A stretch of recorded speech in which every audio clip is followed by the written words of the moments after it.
minutes as presented. I'll second. I'll second. Okay, perfect. And then first and second, hearing no objection, approval of the minutes, or minutes approved. For regular meeting in March 26th. Wow, that's the last meeting, so okay, and then new business, obviously we got the Mountainville redevelopment proposal, which has been postponed for a few meetings, so I guess without further ado, let's get that out of the way and turn the floor over to, was that Eugene down there? Yes, sir. Can you hear me on the microphone, or do I need to get closer? No, you're good. I can hear you okay. Are you guys okay? Yeah. Perfect. Everybody okay and okay for recording? First of all, I would like to thank the committee for the opportunity to present what is an infill redevelopment project to address single or dual occupant affordable housing options for the community. Before I step into the actual redevelopment project at 107 El Paso Road, I would like to note that the village has definitely been proactive in redevelopment infill projects, specifically the Horton Complex, and additionally the new projects along Meacham Drive that assist to more or less help what we have deemed as an affordable housing squeeze in the community for our everyday workforce. We provided this executive investment summary and asset rationale in addition to the offering memorandum. My name is Eugene Heathman. I am the listing broker for the property and the owners. I am with Remax Classic Commercial Group, and the property is listed and has been actively listed. It's really difficult to get outside in redevelopment interest, given the times, the economy, and some of the capital required to finish this project. That's why we are here today to present to the Village of Ruidoso and the Workforce Housing Advisory Board, 107 El Paso Road. I would just like to ask, before I go through some bullet points in this project packet, if the members of the advisory board have gone through this packet, being that we've been trying to get on the agenda since March. Not this one. Okay. Without reading word for word, and in the economy of time, and respect for the Housing Advisory Board, I will summarize that this location does offer unparalleled visibility and operational synergy with the region's essential infrastructure, specifically the Lincoln County Medical Center area, which serves as a major employment anchor for the local workforce. The investment thesis for 107 El Paso Road is predicated on the extreme supply and demand imbalance within the Ruidoso primary market area, which has been acutely sharpened by the environmental disasters of 2024 and 2025, which saw significant wildfires and subsequent flooding destroy a measurable percentage of the local housing stock. The resulting market condition is one characterized by a saturation of burn lots, which are vacant parcels requiring long lead times for utility restoration, ground-up permitting, contrasted against structural assets like the subject property that have survived with their infrastructure intact. I'd like to further note that the subject property is currently in a transition phase, thus having undergone an exhaustive, down to the studs renovation with the current ownership, Diamond Deerwoods LLC, which have already addressed most of the capital-intensive and time-consuming phases of redevelopment.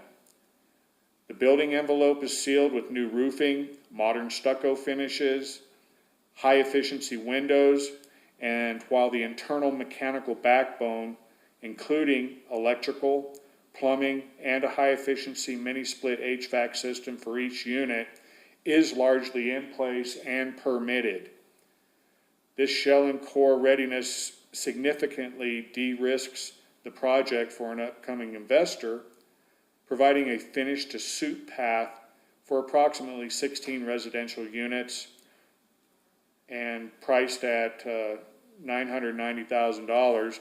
The property offers an entry point which is significantly below replacement cost, especially when considering the approximate estimated 1.78 to 1.94 in additional capital improvements that have already been scoped and estimated by top-tier regional contractors. So essentially what this means that this would be a handoff essentially to the village as a finish to suit, would also serve, some of the newer projects that the village has embarked on, specifically along the Meacham Drive corridor, are 1 and 2 bedroom housing facilities that a lot of the workforce, the local workforce, are single occupant, that they don't need a 2 bedroom. They really sometimes don't even need a 1 bedroom, and are evidenced in camping out at RV spaces or even local motels on a weekly basis, when our community can provide opportunities for single occupant or dual occupant, a young couple, median age couple, to reside and still balance the rent in the gross rent multiplier later in this packet and presentation, to avoid, to actually afford housing on a per unit basis. Right now, and just during the past week, homes that are selling, that people are renting, I've received no less than 5 inquiries this week from people saying, I can't afford $2,800 for a 2 bedroom house. Can't afford $1,800 just for a 1 bedroom for me and my cohabitant, or much more than $1,500 or even $1,000 a month for just me working by myself at a service-related business or grocery store or wherever it may be. So being that the heavy lifting and the time-consuming matters of this project, specifically the plumbing, electrical, roofing, windows, and what I like to refer to as the heavy lifting of this project, is complete and has been tracked with permitting. So being the finish to suit, my prediction is, being that the finishing components are already in place with an approximate dollar figure at near today's remodeling and construction dollars, is that if someone started the refinishing today, that within a 6-month period, these can be complete and ready for occupancy.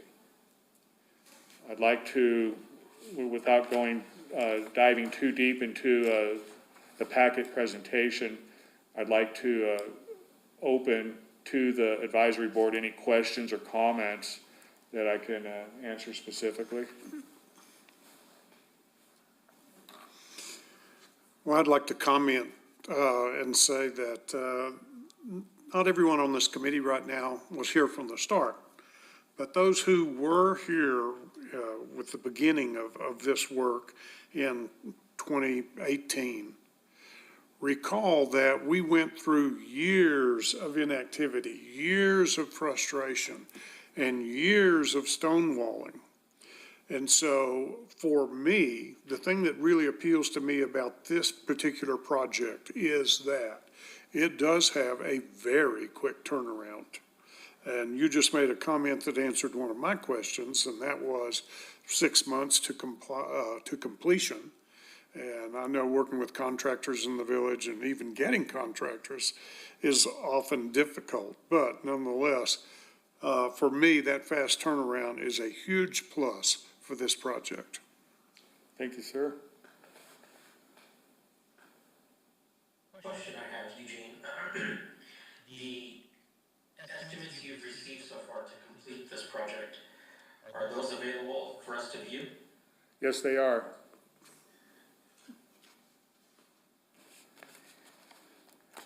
The actual numbers are in the, Yeah, I see that.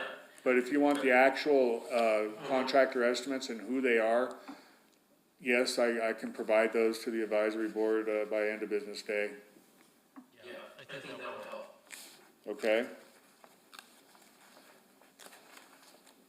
Yeah, I can do that, and also, you know, who they are, where they're from, if you'd like copies of permits as well, and, yeah, I can easily provide that to, coincide with the numbers in the presentation. I only ask because we can thoroughly review this and then make an informed decision, you know, without, it gives us time to do our due diligence as well. So, that's why I asked. Yes, sir. I have those within the hour, or email them right now. Yeah, if you could send those to Chrisanti and she can forward them, or if that's possible, that'd be great. Absolutely. Do we have any other questions, commentary for Mr. Eastman here? No? No. Well, Eugene, thank you for your presentation and your time, and we look forward to revisiting this and getting some numbers and, you know, I guess that's pretty much it, so we'll move on at this point to update on 603 Beach. Excellent. Yeah, appreciate everyone's time, and I'll provide that information forward with it. Thank you. Thank you. Thank you.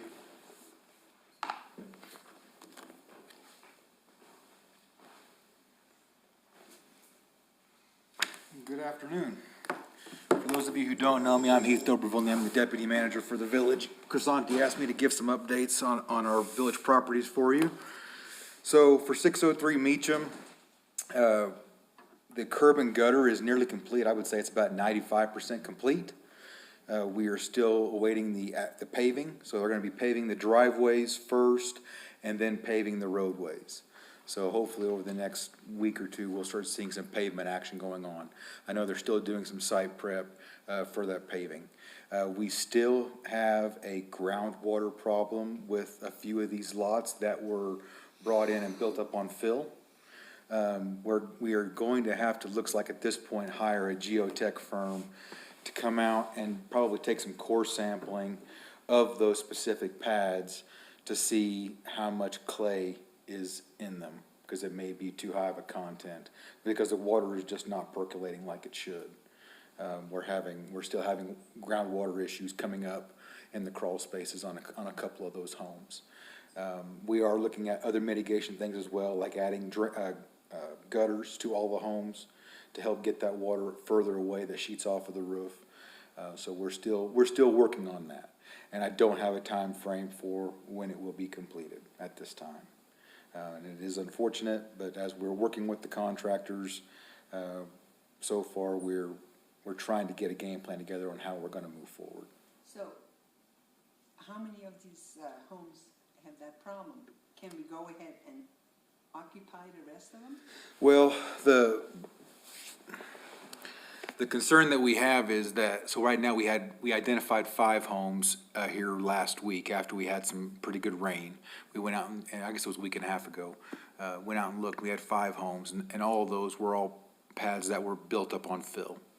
Our concern now is that if there is a problem with the fill that was brought in, or if there was a grade and drainage problem that the engineers didn't catch, or the site inspectors didn't catch, or the state didn't catch, we may have to do some extra dirt work there. So having folks move in would be problematic. I mean, I live there right now in one of the cabins, and I can tell you right now, with all the construction, I can't even use my driveway. It's pretty much a pain in the rear end. So I would hate to have, half a dozen families living there and having to deal with the same problem. So if you're going to be paving the road, will that create a problem with the water? Well, so the roadways, no, right? So thankfully, all those locations where those pads are built up, from what Levi and I have been talking about, I think we have enough of an avenue there to get some water. If we have to put in some French drains or whatever it might look like, we have enough elevation difference there where we can make that work. The big thing is, because we talked about that, I mean, our concern is now is if we stop those contractors from working, it may be months and months before they're able to come back. And then we could be in the middle of cold weather season, and that creates a whole other problem. So trying to keep the contractors we have engaged and get them done. So, so that's where we're at on 603 Meacham. What contractors are working on that site? So right now you have, General Hydronics and La Luz Paving. HomeSpot is out there, so HomeSpot was the seller for the homes themselves and the installers. Right. They are out there right now digging potholes around several of these locations to make determinations on additional flood proofing for the foundations themselves. So we're looking at, like I said, we're trying to maneuver as many options as we can to get these properties opened up as quickly as possible. I'll stand for any other questions. No. Okay. So I'll go right into oh, you lost your signal.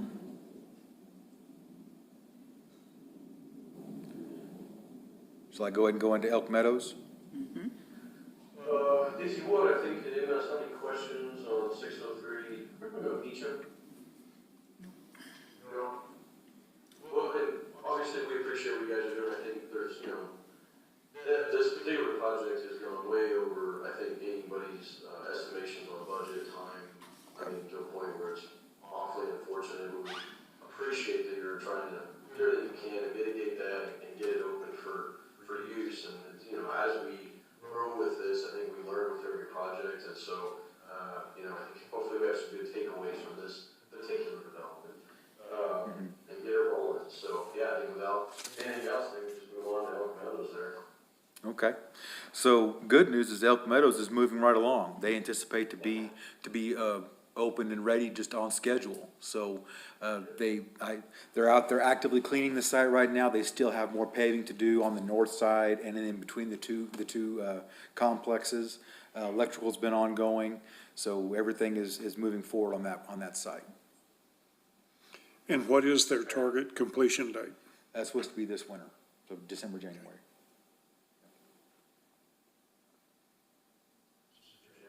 Okay. How many is that expected to actually, how many units are we looking at? It was, yeah, it was 72. I'm trying to remember what the breakdown is, because there's three bed and two bed. Yeah, it's 72 total. I thought it was something like that. I and just want to make sure I didn't change or. Well, I'm gonna throw out a number, but I won't, because I'm not for sure. Yeah. But yeah, Okay. Now, is there a waiting list? There now. yes, yeah. Good. Well, those guys have been making really good progress, so I'm Yeah. glad to see that that's been trucking right along, so that's good stuff there. Does the convention have any questions on 1114? Mention at all, or? No, I don't have any updates for 1114. Just the council process, county management this morning. Yeah, well, I was gonna bring that up last. So, for 1114, like I said, I don't have any updates on it from where it's been since what, There hasn't been Yeah. any, it's just that it's fully occupied. So the last thing I'll mention is that we do have, the council just approved this morning a new property management company. It was Berkshire Hathaway, but we had a really, really close RFP. It literally was a 0.75 difference between first and second. So our new company is First Financial out of Clovis. They do have an office with Remax, which is James Russ. He will be their local person for that. So that'll be starting as of today. Okay, but we're still at capacity, I mean, Yes. yeah, so there's no problems that we're aware of there, so that's good. Correct. Perfect, okay. And the last thing for the comp plan, so the comp plan, the steering committee is actually meeting right now. So we had some problems with Able City meeting our goals and objectives. We have a really good comp plan from the 2019 version, and we were expecting to build upon that. Able City didn't quite have the same approach initially, so we had to give them an extension to be able to go back and, just build on what we already had. The 2019 comp plan was very thorough and very well thought out and planned out, so it just needed to be expanded. So that's where we're at. The steering committee is meeting today. They will be reviewing, and then we'll be going through the whole public comment phase coming up here in August, with hopefully have completion by October to be adopted by November.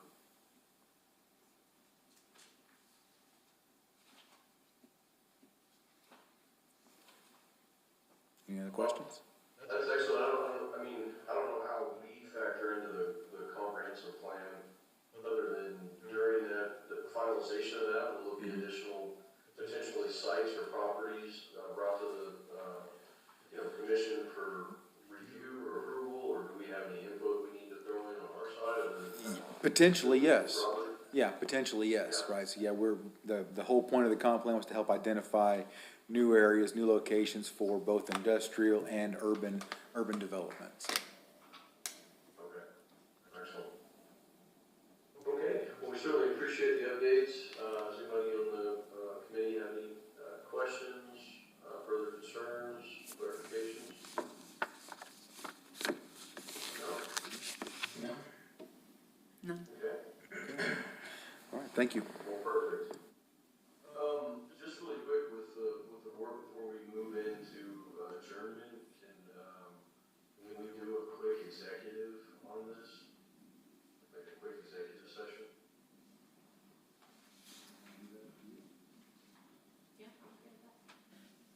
Yes, I can do that. Okay. So I'd like to adjourn the regular scheduled meeting and move into executive session.